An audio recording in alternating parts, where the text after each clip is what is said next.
सभी लोग मंगलाचरण हेतु अपने हाथों को जोड़ेंगे। नमो अरिहंताणं नमो सिद्धाणं नमो आयर्याणं नमो अज्जायाणं नमो लोय शवशाहुणं।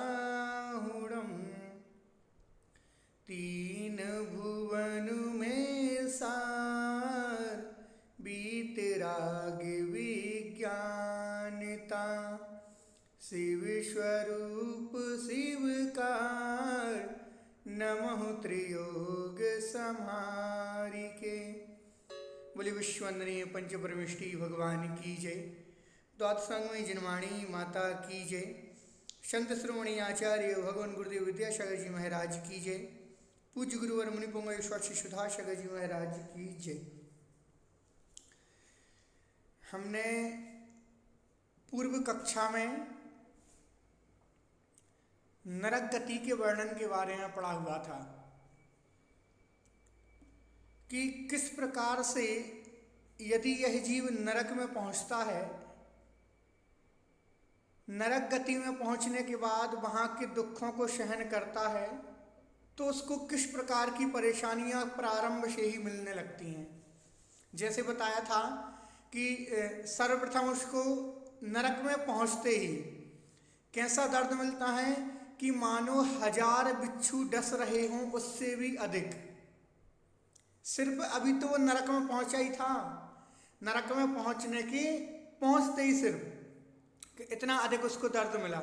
उसके बाद वहां पर प्रति समय कौन सी नदियां बह रही हैं? खून और पीप की नदियां बह रही हैं। इतनी नदियां बह रही हैं और नदियों में छोटे छोटे से जीव हैं, क्षुद्र जीव, जो क्या करते हैं, शरीर को कष्ट पहुंचाते हैं। उसके बाद क्या पड़ा था, और भी दर्द कहे थे, और भी दुख हुए वहां पर कि वहां पर इतनी सर्दी और इतनी भीषण गर्मी है कि लोहे का गोला भी, सुमेरु पर्वत बराबर लोहे का गोला भी वहां पर फेंक दिया जाए, डाल दिया जाए तो वह भी क्या हो जाता है, पिघल जाता है और जम जाता है। और क्या था कि वहां का वृक्ष, कौन सा वृक्ष? सेमर नामक वृक्ष। और उस वृक्ष के पत्ते कैसे थे? उस वृक्ष के पत्ते कैसे? तलवार के समान। यदि वह शरीर के ऊपर गिरते हैं तो शरीर के टुकड़े टुकड़े हो जाते हैं। ऐसा वहां पर इतना हमने वर्णन वहां पर पढ़ा था। उसके आगे भी और भी वर्णन अभी पंडित दौलत राम जी कह रहे हैं कि वहां पर और भी अधिक कष्ट हैं, अभी ये पर्याप्त नहीं है। नरक में जाओगे तो इससे और अधिक भी दुख हैं। तो और कौन कौन से दुख हैं तो उसके बारे में चर्चा आज हम करेंगे। उसके पूर्व हमने जो पढ़ा हुआ है इसके पहले कल तक, उसके बारे में थोड़ा सा पूछते हैं, फिर उसके बाद में आगे बढ़ते हैं। उसके बाद पढ़ा था कि नरक का ये वर्णन हुआ। अब पंडित दौलत राम जी और अधिक दुख के बारे में बता रहे हैं कि और भी वहां पर दुख हैं। तो वह दुख कौन कौन से हैं, उन दुखों के बारे में यहाँ पर पंडित दौलत राम जी हम सभी को बतला रहे हैं। तो कौन कौन से दुख हैं तो आइए निकालें सभी। 6 डाला जी प्रथम ढाल, छंद क्रमांक 11।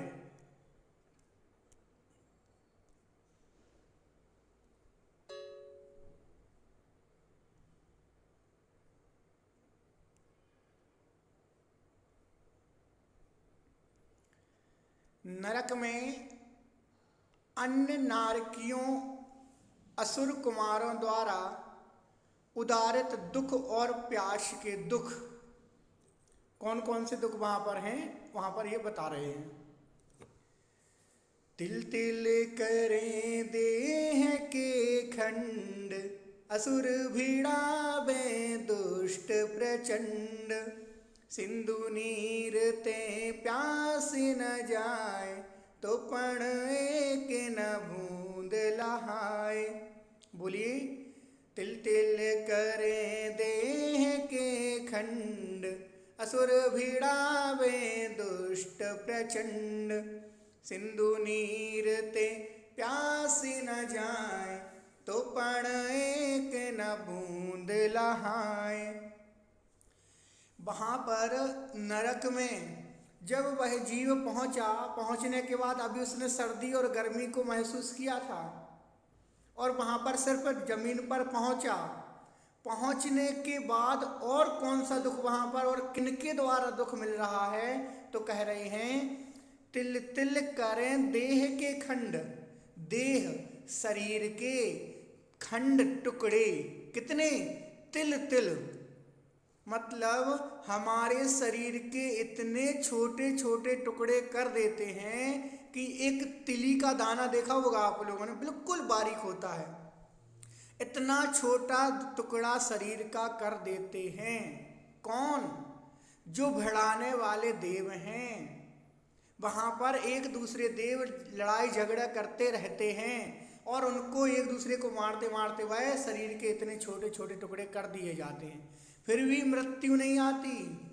सोच लो, इतने छोटे शरीर के टुकड़े कर दिए लेकिन फिर भी मृत्यु नहीं आती। क्यों नहीं आती? क्योंकि अभी हमारे पापों का फल पूर्ण नहीं हुआ, हमें और दुख सहन करना है वहां पर। इसीलिए असुर भिड़ावे दुष्ट प्रचंड, और वहां पर कौन से देव एक दूसरे को भिड़ाते हैं? असुर कुमार जाति के जो देव होते हैं वो एक दूसरे को क्या करते हैं? बहुत भिड़ाते हैं, बहुत लड़ाई झगड़ा कराते हैं। कैसे? कभी आपके पास आए और आपके पास आकर के आप दूसरे नारकी के बारे में कह दिया कि ये आपके बारे में ऐसा बोल रहा था, इसने पूर्व में जब तुम मनुष्य पर्याय में थे इसने तुम्हारे लिए ऐसा किया था, इसने तुम्हें मारा था।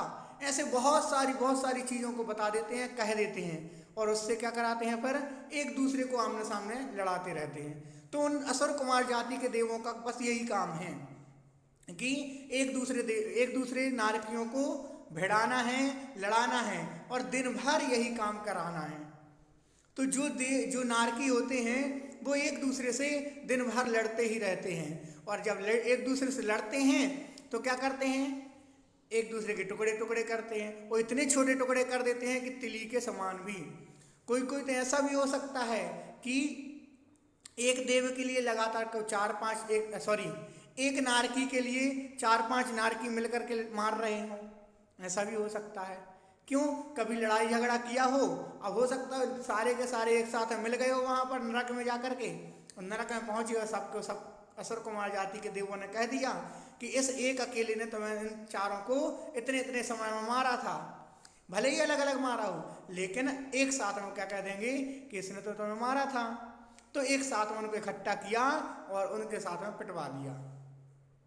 तो असुर कुमार जाति का यही काम होता है कि एक दूसरे नारकियों को वह लड़ाई झगड़ा कराते रहेंगे, पुरानी बैर दुश्मनी को याद कराते रहेंगे और एक दूसरे का झगड़ा कराते रहेंगे।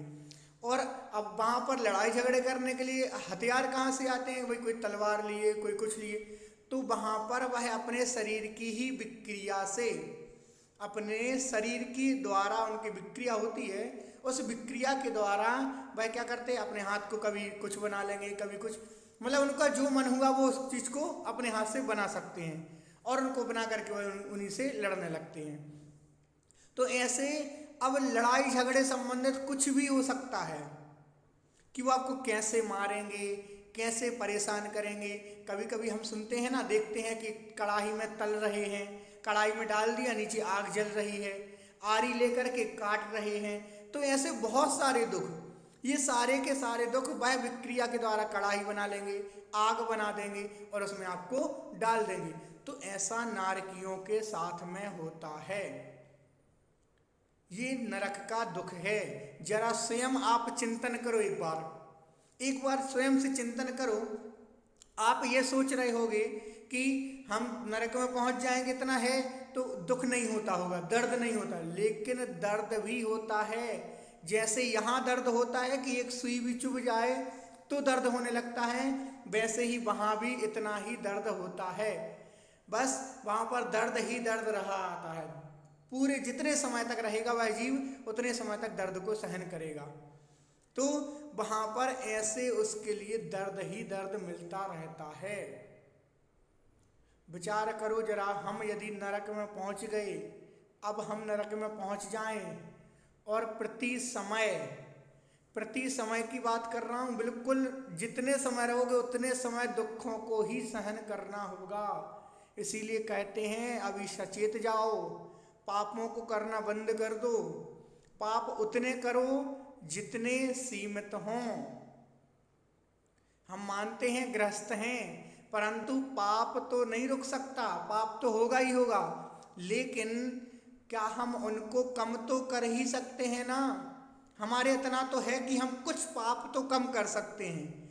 यदि हमने कुछ पाप भी कम कर लिए और कुछ पाप कम किए तो समझ लेना कुछ तो दर्द वहाँ का कम सहन करना पड़ेगा। यदि मान लो कि गए, पहुँच गए नरक, हे भगवान कोई जीव नरक ना जाए, हम तो यही भावना भाते हैं, लेकिन यदि हमारा बंद हो गया और यदि हम पहुँचे तो कम से कम इतना तो करके चलो कि भगवान मैं प्रार्थना करता हूँ कि मैं इन पापों को कम कर रहा हूँ, मुझे दुख न मिले आगे।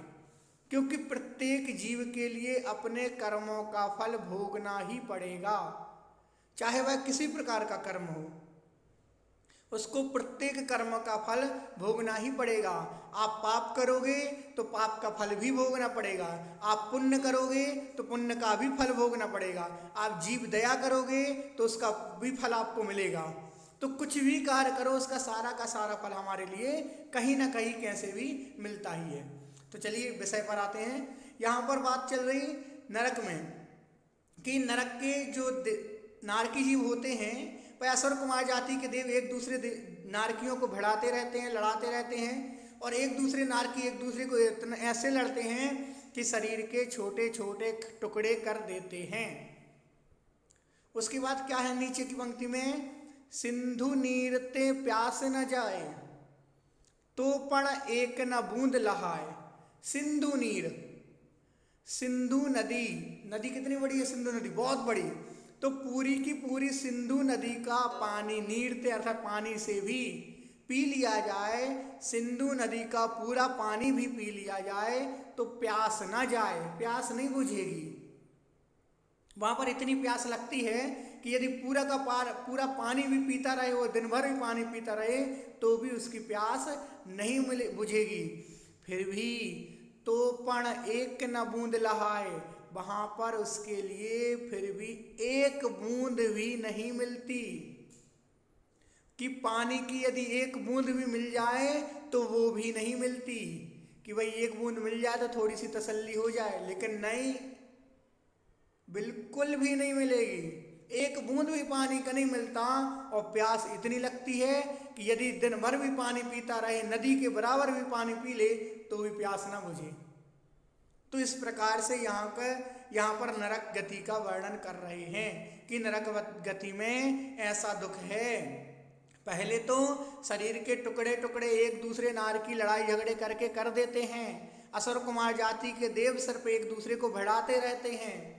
उसके बाद कि सिंधु नदी के समान भी, यदि सिंधु नदी के बराबर भी जल पी लिया जाए तो भी प्यास ना बुझे, लेकिन वहाँ तो एक बूंद भी मिलना मुश्किल है, बहुत कठिनाई से, अर्थात वहाँ मिलता ही नहीं है। अर्थ समझें, नारकी जीव आपस में कलह करते हैं और एक दूसरे के शरीर के तिल के बराबर छोटे छोटे टुकड़े कर देते हैं। दुष्ट प्रकृति के असुर कुमार देव उन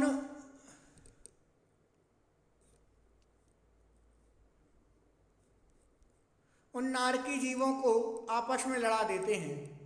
नरक में नारकी जीवों को इतनी अधिक प्यास लगती है कि यदि वह सारे समुद्र का पानी भी पी लेवें तो प्यास नहीं बुझ सकती, फिर भी उसे पानी की एक बूंद भी नहीं मिलती।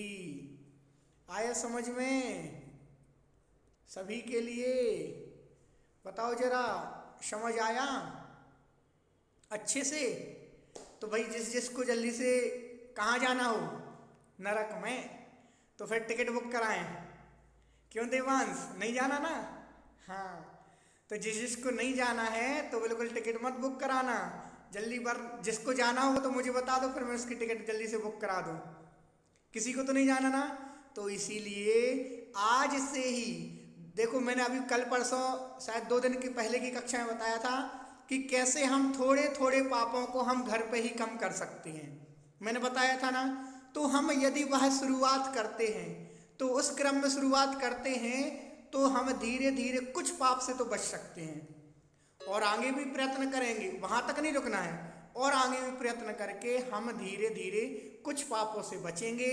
तो उन पाप ना करने से उतने समय तक भावना ये भाएं कि हमसे जीव हिंसा हो रही है, मैं जीव हिंसा नहीं करना चाहता, ये मेरा स्वरूप नहीं है, मैं तो जीव हिंसा से बचना चाहता हूँ। तो यदि आपकी उस भावना भाते समय आपका आयु का बंध हो गया, समझ लेना अब आपको दो कौन कौन सी, ना तो त्रियंच गति मिलेगी ना नरक गति मिलेगी, मिलेगी तो कौन सी, मनुष्य और देव गति, यही दो गति चाहिए हैं, और वो दो गति नहीं चाहिए। इसीलिए हमेशा भावना बिल्कुल अच्छी होनी चाहिए। कभी भी आपका आयु का बंद हो सकता है, आप सभी अभी कक्षा में बैठे हुए हैं, कभी भी बंद हो सकता है, और इस वक्त बंद हो गया तो समझ लेना अब अपना बंद अच्छा ही होगा। ऐसे ही कोई भी कार्य करें, उस वक्त देखें कि इस कार्य में हिंसा है, लेकिन भगवान मैं गृहस्थ हूँ, मुझे ये कार्य करना पड़ रहा है, हिंसा हो रही है, परंतु ऐसा मार्ग दें कि मुझे हिंसा ना करनी पड़े, मैं इस हिंसा के मार्ग से छूट जाऊं। तो ऐसे यदि हम भावना भाते हैं तो अवश्य रूप से हमारी शुभ गति ही होती है। ठीक आया सभी के लिए समझ? किसी की जिज्ञासा हो तो वो पूछे। ऋचा जी जबलपुर बोलिए। जय जिनेंद्र भैया जी। जय जिनेंद्र जी। भैया जी मेरी जिज्ञासा ये है, जैसे मनुष्य तो है अपन लोग और अपने भावों पे अपना कंट्रोल नहीं होता है। कभी कभी होता ये है कि आपके साथ कोई रह रहा है और उसके बाद भी उसके भाव आपके प्रति शुद्ध नहीं है, और हमेशा वो आपको कुछ ना कुछ गलत ही विचार आपके मन में दे देता है। तो ऐसे में हम अपने भावों को शुद्ध कैसे रखें जब हम जानते हैं कि सामने वाला हमेशा हमारा या हमारे परिवार का अहित कर रहा है हमारे साथ रहते हुए। तो ऐसे में हम अपने भावों को कैसे शुद्ध रखें और अपने पाप कर्म को कैसे कम कर सकते हैं? मैंने अभी परसों की कक्षा में बताया था, विराद कहा कथम हंत्रे जनाये परिकुप्यति त्र्यंगुलम पातयन पदभ्याम स्वयं दंडेन पात्यते। आचार्य पूज्य पाद स्वामी जी इष्टोपदेश जी ग्रंथ में कहते हैं कि जो हमारा अहित कर रहा है उसके प्रति क्रोध मत करो, उसका प्रत्युत्तर मत दो। हमारे लिए मान लो आप घर परिवार की बात कर रहे हैं या फिर रिश्तेदार कुछ भी हो XYZ, तो जो सामने वाला आपके है, जो आपसे क्रोध कर रहा है, हमेशा लड़ाई झगड़ा करने में तत्पर है, भाई हमेशा लड़ाई झगड़े के लिए है कि हमेशा वह यही चाहता है, लड़ाई झगड़े के लिए बैठा है, कुछ भी समझ लें, तो उस वक्त पहला कर्तव्य क्या है हमारा? पहली बात तो ऐसा माहौल बनने के पहले हमें उस जगह को छोड़ देना। हमें लग रहा है कि अब माहौल खराब होने जा रहा है, तो हमें क्या करना है? पहली बात उस जगह को छोड़ करके चले जाना है। दूसरा कारण बताया था, अपने तुरंत मौन ले लो कि मैं मौन हूं बिल्कुल। यदि अपनी सलामती चाहते हैं तो आप मौन ले लें। ये मत सोचे कि मैं तो पावरफुल हूं तो मैं उसको जवाब दे सकता हूं, लेकिन जवाब तो आप दे दोगे, लेकिन उसने तो आपको बुरा कह के कर्मबंध कर ही लिया, अब उसको उसका फल 101% मिलेगा ही मिलेगा। लेकिन यदि आपने ये सोचा कि उसने मुझे एक गाली दी तो मैं उसको 2 दूंगा, तो उसने तो एक गाली के पाप बंद किया था, आपने 2 का कर लिया, फल किसको ज्यादा मिलेगा? आपको मिलेगा। क्यों? ये जो ऐसे लोग जो आपको, जैसे आपने कहा कि ठीक है हमें मौन धारण करना चाहिए, अपने आप को थोड़ा और कंट्रोल करना चाहिए, हर चीज पे संयम करना चाहिए, बट ऐसा होता है ना, जैसे मैं एक ऐसे बता रही हूँ कि कई बार हो रहा है कि ये आपके सामने तो ऐसा प्रिटेंड करेंगे कि हम मतलब आप सबसे बुरे हो, लोगों के सामने बताएंगे कि नहीं आपसे बुरा तो कोई है ही नहीं, सबके सामने आपको ऐसा करेंगे, माताजी वगैरह के सामने वैयावृत्ति करेंगे, तो एकदम ऐसा 2 रूप बना लेते हैं कि अगर हम सच में सही भी होते हैं ना और सही विचार भी रखते हैं तो भी हम हर बार गलत ही साबित होते हैं। देखिए ये संसार का क्रम है, और इस क्रम में मायाचारी सबसे प्रधान है लोगों के लिए। तो लोग ऐसे में मायाचारी उनके करते पापों हैं। होते हैं। दूसरी चीज क्या है? मायाचारी के अलावा आज एक व्यक्ति दूसरे व्यक्ति की बड़ाई नहीं देख सकता। बिल्कुल सही बात है। आज मेरे गुरुजी कहते हैं, सुदासागर जी महाराज जी कहते हैं, कभी भी जब उनके विरोध में कुछ मैसेज वीडियोस आते हैं, तो हम लोगों की जब चर्चा होती है महाराज श्री से, तो महाराज श्री एक ही चीज़ कहते हैं कि अच्छे लोगों की ही बुराई होती है, बुरे लोगों की नहीं हो सकती। या फिर ये कहते हैं कि आज आचार्य विद्यासागर जी महाराज हैं, एक बहुत बड़े विश्व स्तरीय संत हैं, परंतु लोग उनकी भी बुराई निकालते हैं ना। क्यों? क्योंकि वो स्वयं जो बुराई निकाल रहा है वो स्वयं आगे नहीं बढ़ सकता, इसलिए वो दूसरों को बुरा कर रहा है। हम अच्छे हैं। देखिए, मैं अपनी तरफ से बताऊं कि मैं अच्छा हूं, मुझ में कोई बुरी चीज नहीं है। अब लेकिन आप सभी मेरे सामने हैं, एक न एक मेरा दुश्मन होगा, या फिर चूंकि नहीं है, एक कहने का तरीका बता रहा हूँ, आप सभी एक हैं। मैं एक ग्रुप में रह रहा हूँ, घर में रह रहा हूँ, तो घर में जो लोग देख रहे हैं वो कहेंगे देखो ये तो वहाँ पर इतना अच्छा पढ़ाता है, लेकिन उसके अंदर जलन है। वो पढ़ा रहा है, इतना नाम हो रहा है, उसके अंदर जलन है। अब लेकिन वो क्या करेंगे, दूसरे के पास जाकर अरे वो क्या पढ़ाता होगा, गलत गलत पढ़ा देता होगा, कुछ भी XYZ। तो उसको क्या हो रहा है, उसके मन में तो है कि ये अच्छा है, लेकिन लोगों के सामने वो आपको बुरा बनाना चाह रहा है। इसको हम नहीं बदल सकते। इसके लिए बस इतना ही है, जो कुछ कह रहे हैं लोग कहने दो, हमें मुझसे में नहीं पढ़ना। हम यदि यही सब देखते रहेंगे तो अपनी उन्नति कब करेंगे? हम दूसरों को देखेंगे तो अपनी उन्नति कभी नहीं कर पाएंगे। मैं आपको एक चीज़ बता रहा हूँ, तो मैं हैंड रेस करके बताया, जिसको भी जिज्ञासा हो, यदि समझ में ना आया हो, वरना आगे बढ़े। चलिए आगे बढ़ते हैं। समय आपका हो रहा है, परंतु थोड़ा सा विषय हो गया, कोई बात नहीं, चलिए आगे बढ़ते हैं। नरक में भूख, आयु और मनुष्य गति की प्राप्ति, कि वहाँ पर नरक गति में, अब इसके पहले हमने पढ़ लिया कि वहाँ पर जीव के लिए इतनी प्यास लगती है। अब भूख के बारे में भी बता रहे हैं कि कितनी अधिक भूख लगती है। 3 लोग के कौन आज जुखाए, मिटे न भूख कड़ा न लहाए, ये दुख बहु सागर लो सहे, कर्म जोग ते नर गति लहे। पुनः एक बार सभी लोग उच्चारण करेंगे, साथ में बोलेंगे। 3 लोग के कौन आज जुखाए, मिटे न भूख कड़ा न लहाए, ये दुख बहु सागर लो सहे, कर्म जोग ते नर गति लहे। बोलिए सभी।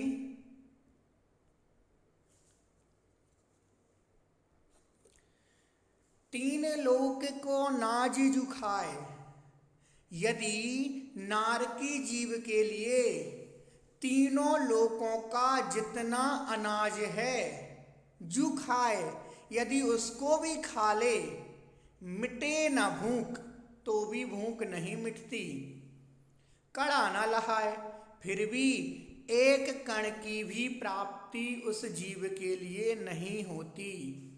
कितनी अधिक भूख लगती है हमें, कितनी सी भूख लगती है? 2 टाइम खा लिया, 4 टाइम खा लिया, इससे ज़्यादा 5 टाइम, बस इससे ज़्यादा नहीं खाते। तो हमें थोड़ा थोड़ा करके खा लिया, लेकिन वह जीव यदि सारे जीवन वहाँ पर रहते हुए खाएगा तो भी उसकी भूख नहीं मिटेगी। और कितना अनाज खाएगा? 3 लोक में जितना अनाज होता है वह सारा का सारा भी खा ले तो भी उसकी भूख मिटने वाली नहीं है। और उसके लिए तो एक कण भी दुर्लभ है, एक कण भी उसके लिए नहीं मिलता। ये स्थिति है नारकी जीवों की। ये दुख बहु सागर लो सहे, कब तक सहता है यह जीव? दुख बहु अर्थात बहुत, सागर लो सागर तक, सहे अर्थात सहन करता है। कर्म जोगते नरगति लहे, अब उसके बाद किसी कारण से वहाँ की आयु भोग रहा है, भोगने के बाद आयु पूर्ण हुई, फिर कर्म के उदय से नरगति लहे। अब नरक गति से निकल करके यह जीव कहाँ पर पहुँचेगा? मनुष्य गति में पहुँच जाएगा। पुनः देखें एक बार तीन लोक को अनाज जो खाए, तीनों लोकों का अनाज भी खा ले, फिर भी मिटे ना भूख, फिर भी भूख नहीं मिटेगी, परंतु कड़ा ना लहाए, और एक कण भी उसको दुर्लभ है, एक कण भी नहीं मिलता। एक कण भी जहाँ पर नहीं मिलता वहाँ पर तीन लोगों का अनाज भी खा ले तो भी भूख नहीं मिटेगी। यह दुख उनके लिए, नारकियों के लिए, बहु सागर लो सहें, बहुत सागरों तक सहन करने पड़ते हैं। सारे के सारे दुख जो हमने सारे दुख पढ़ लिए, कर्म योगते नरगति लहें, और यह सब कर्म योगते और इसके बाद कर्म की योग से नरगति अर्थात मनुष्य पर्याय मिलती है। नरक में इतनी तेज भूख लगती है कि तीनों लोगों का अनाज खा लेने पर भी भूख नहीं मिट सकती, लेकिन वहाँ अनाज का एक दाना भी खाने को नहीं मिलता। इस प्रकार नरक के दुख बहुसागर तक इस जीव ने सहन किए, फिर भी कभी शुभ कर्म का संयोग मिलने पर यह जीव मनुष्य गति प्राप्त करता है। ठीक आया समझ सभी के लिए? अब सागर बहुसागर लस हैं, मतलब देखो वहाँ पर नारकियों की आयु कितनी होती है? सबसे कम। यदि जीव नरक में गया तो उसको सबसे कम समय कितना रहना पड़ेगा? 10 दिन, साल, महीने, 10,000 वर्ष। यदि एक बार जीव नरक में पहुंचेगा तो सबसे कम आयु उसकी 10,000 वर्ष होगी, इतना समय उसको निकालना पड़ेगा। और यदि सबसे अधिक उत्कृष्ट आयु कितनी होती है? 33 सागर। 33 सागर तक अधिक उत्कृष्ट आयु होती है। एक सागर कितना होता है? एक सागर होता है एक लघु योजन, 12 किलोमीटर लंबा, चौड़ा, गहरा। 12 किलोमीटर, किलोमीटर में बात हो रही है ना। 12 किलोमीटर लंबा, चौड़ा, गहरा गड्ढा करो, उसमें भेड़ के बच्चे के छोटे छोटे से बिल्कुल बारीक टुकड़े करके डालो, उसको वर्ष में एक बार निकालो। जब वह खाली हो जाए समझ लेना आपका एक सागर हो गया। अब अनुमान लगा लो आप स्वयं से ही, पहले तो कितना गड्ढा है? बड़ा 12 किलोमीटर, उतना ही 12 किलोमीटर गहरा भी है और चौड़ा भी उतना ही है। तो ऐसे इस गड्ढे को भरने में ही कितना समय लगेगा, और उसको एक वर्ष में एक बार निकालो, फिर इतने समय में उसका एक सागर होगा। तो 33 सागर तक की आयु भोगनी पड़ेगी नरक में। सोच लो यदि एक सागर की भी आयु मिल गई नरक में तो फिर तो कई जन्म निकल गए। ऐसा वहां का दुख है। ठीक आया समझ में? अक्षरा जी। हाँ जी भैया जी, एक सागर की तो पता लग गई। धनुष में कितने होती है? एक धनुष में लगभग 7 फीट। 7 फीट? फीट फीट, अच्छा 12 7 इंच फीट। का 1 फीट। हाँ जी ठीक है। ठीक। धन्यवाद भैया जी। प्रेम जी मुंबई। हाँ भैया जी, तो ये जो आपने बताया ना 10,000 वर्ष कम से कम आयु और 33 सागर सबसे अधिक आयु, तो सेम आयु तो स्वर्ग में भी रहती है? स्वर्ग में भी रहती है, सेम टू सेम आयु रहती है वहां भी? हाँ, वहां भी मनुष्य जो है 10,000 वर्ष और 33,000 वर्ष सागर 33 तक रह सागर तक सकता रहता है। हाँ ठीक। मेघा जैन। जय जिनेंद्र भैया जी। जय जिनेंद्र जी। भैया जी, क्या नारकी समता भाव धर सकते हैं? उनको बोध होता है? उनको ये कहते हैं कि जो सम्यक दृष्टि जीव है वहाँ पर नरक में रह करके जो सम्यक्त के साथ में है, छायक सम्यक दृष्टि, चूंकि सम्यक्त तो वहाँ पर रहने की बात नहीं है, छायक सम्यक दृष्टि जीव होता है, वो समता रख सकता है परंतु रख नहीं पाता है। क्यों? एक दूसरे जीव उनको भिड़ाने में लगे रहते हैं। एक हाँ, दूसरे वही जीव कि भिड़ाते हैं तो उस समय ये बहुत होता है कि हमको भिड़ना नहीं है सामने। जैसे अभी तो होता है कि कोई कितना भी बुरा करे हम 5 मिनट बाद शांत हो ही जाते हैं कि हमको अपना बुरा नहीं करना। क्योंकि तो वहाँ का परिणाम अपने आप ही परिवर्तित होता रहता है। बस सारे जीव नहीं हो सकते। मैंने एक बार सुना था कि छायक सम्यक दृष्टि जीव के लिए ऐसा वर्णन आता है कि वह रह सकता है लेकिन रह नहीं पाता, कुछ समय के लिए अपने भावों को निर्मल कर सकता है। जैसे राजा शरण्यक हुए और भी एक दो वर्णन मिलते हैं, तो उनके बारे में शायद बाकी कंफर्म नहीं कह सकता मैं कि वहाँ रहते होंगे समता भाव से या नहीं रहते होंगे, लेकिन सुना है कि वह कुछ समय रह सकते हैं। मतलब ये ऐसा हो सकता है ना कि कोई भिड़ा भी रहे तो सामने वाला भले ही वार हाँ, करे और अंदर हम परिणाम सोच के उनके अच्छे उसको हो सकते हैं, भिड़ा रहे हैं, लड़ रहे हैं, लेकिन अंदर परिणाम उनके अच्छे हो सकते हैं। कि जाने दो, जो हो रहा है होने दो, निपट जाएगा, ऐसे सोच सकते हैं। लेकिन वहां तो कुमति कुअवधि ज्ञान होता है, तो कैसे रह सकते हैं? मतलब नहीं ही रह सकते। ये भी ऑप्शन, दोनों तरफ बात है बिल्कुल। अच्छा। बाकी एक जी बार हम भैया इस पर डिस्कस करेंगे अभी, हाँ भैया पूछ जी करके कि फिर वहाँ कल मतलब हम। ये सोच सकते हैं ना कि हमको तो भुगतना है, अब नरक में तो आ ही गए हैं। तो हम्म ऐसा है कि जितना भी सामने वाला वार कर रहा है और हम सहते जाएं और अपनी आयु खत्म कर ले, हम पलट के वार ना करें, ऐसा हो सकता है क्या वहाँ पे? इसको हम अभी नहीं कह सकते, मैं खुद नहीं कह सकता, क्योंकि इतना खास विशेष वर्णन मैंने नहीं सुना।